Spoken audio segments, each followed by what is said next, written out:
This is Eric with Lone Star Acoustics, and today I'm going to show you how to hook up an auxiliary cable for music capability on the QT100.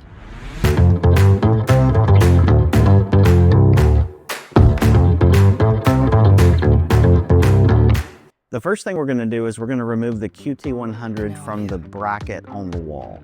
And what you do, you just get a small screwdriver, something like that, and you can just take these little compression tabs. We're just going to pop it off like that. There's two on the top and two on the bottom. So we're just going to kind of pry that off very gently. And again, this will be on your wall, but then it allows you to access the back panel. So the cable that we provide, this auxiliary music cable, on one end it has a 3.5mm jack. That way it can plug into any headphone source. And on the other end we have 3 bare wire. We have a white, a red, and then a ground which has been tinned. So what we're going to do, we're going to plug in the white into the L, the red into the R, and then the ground into the ground, the G and D.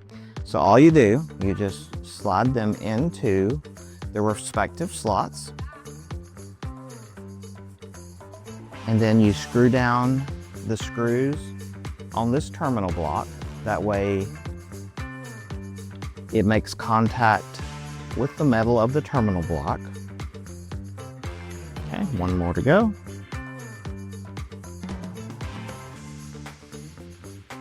And there we go. Now we have it securely fastened. Okay, so after you've wired in the 3 wires into the terminal block, you take the 3.5mm jack, and you can plug that into anything with a headphone source. For this application, we're just going to plug it into a laptop. Maybe your laptop has some type of commercial music streaming, Pandora Corporate, something like that. After that, you can play the music, and the last thing is to just put the panel back on the wall.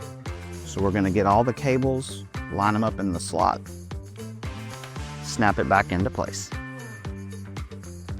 The last step is we're going to set the volume on the QT100 for the music source.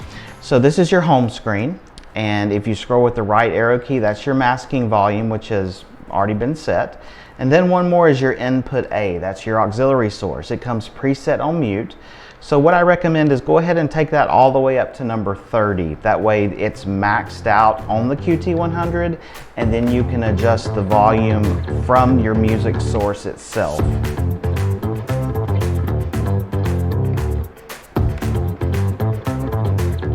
Thanks again for watching this video. Feel free to leave a comment below if you have any other questions about sound masking related things. You can also reach us by phone 972-787-0808 or sales@lonestaracoustics.com.